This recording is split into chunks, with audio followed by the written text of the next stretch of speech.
A lot of people can't think of themselves. And not only that, but they've had jobs where they've been forced to, like, all day, every day, follow the rules, listen to the boss, be told when to show up, what to do, and you just get into this drone mindset. If you're in it when you're young, you get indoctrinated. They're going to get their dreams shattered over and over and over again. Joe Rogan ripping into the far left agenda and its growing hold on America's youth. Our next guest has been warning about wokeness and what it means for our future. Joining us now, host of Piers Morgan Uncensored on Fox Nation. Piers, great to have you. So are you worried about the next generation? Because you and I are from the same generation. There's enough of us who are, see the silliness and the destructiveness of wokeism. But young people are buying into this hook, line, and sinker. Well, this is a big problem, Rachel, isn't it? Because although we look at it, you, me, Joe Rogan, and think this is utterly ridiculous. And on this very day, here in the UK, by the way, not just an American problem, big report into our universities saying that they're all getting completely engulfed with wokeism too, in a ridiculous manner. Aberdeen University in Scotland issuing trigger warnings over Peter Pan because it may be emotionally challenging to the students. These are people of 19, 20, 21 who might get emotionally challenged by reading Peter Pan. What are we producing, Rachel? So it's not just your end of the pond, it's our end too. And I'm really worried about this. I have 3 sons in their 20s. I have a young daughter of 11. What kind of world are we preparing these kids for?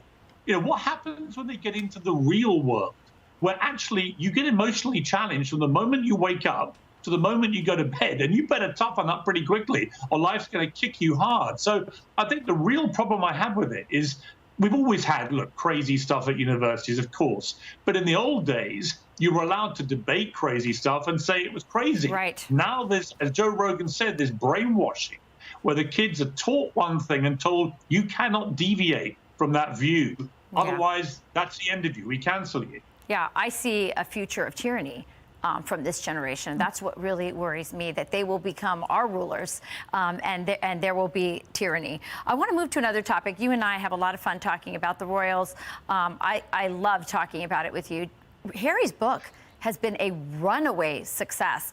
He now says that there are 400 pages that he cut from the book Spare, this runaway bestseller, because William and Charles would never forgive him. I want to ask you, why do you think he wrote this book? Is it that he's jealous of William? Or is it, as I think, that whether he knows it or not, there are people behind him at Netflix, his wife, who really want to bring about the end of the British monarchy?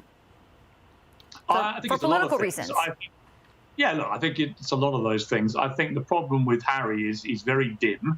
We know from his academic record he was pretty stupid at school.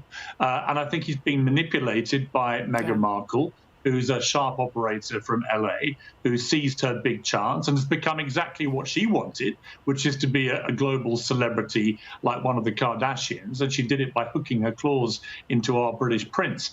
But actually, there's a real malevolence around all this book, too. Of course, it's sold well. Of course, everything they're doing is doing big ratings and big numbers. When you get a senior member of the British royal family chucking their guts up about the private lives of all their own family, it's unprecedented. We've never had this before. We've never had a senior royal trashing his family in public. Right. So, of course, rather like watching a multiple pile-up on the freeway, there's a fascination with this, and he's making tons of money doing it. But at what price? I remember Judas and Pieces of Silver. That's how the British are viewing Prince Harry, as a traitor. And I don't use that word lightly. This is a guy who fought for his country in Afghanistan, but he's thrown all that goodwill away now with the British people by trying to take down his family, damaging the monarchy. And my question for Harry is, are you happy? Are you really as happy as you pretend you are? Are you happy taking down your family, ridiculing and mocking and abusing them in public? I don't think you are. So whatever's going on here, yes, he's making money. Yes, he's getting ratings. But I see a miserable guy, a narcissist, who is really behaving in a despicable manner. And however many people in America, Rachel, who think this is all great, let me tell you, back in Britain, his popularity is at an all-time low. People here are hating what Harry is doing. Yeah, well, I think it will bring about the collapse of the monarchy. I think he's teamed up with Meghan and the Obamas at Netflix, people who hate British, history and of what they say imperialism and colonialism. I think he will regret it, and he will be sad at one point. But right now, he's making a lot of money, Piers. One thing, Rachel, I'd say on that one point, yes. Just on the monarchy will survive. The monarchy is bigger than this renegade couple in Montecito in California. We have a king and we have an heir, and I promise you the monarchy will come through this. They've survived a lot worse than these two ratbags in California. Well, we shall see. Thank you, Piers. Awesome talking to you. You can watch Piers Morgan Uncensored on Fox Nation weekdays at 4:30 p.m. Thank you, Piers.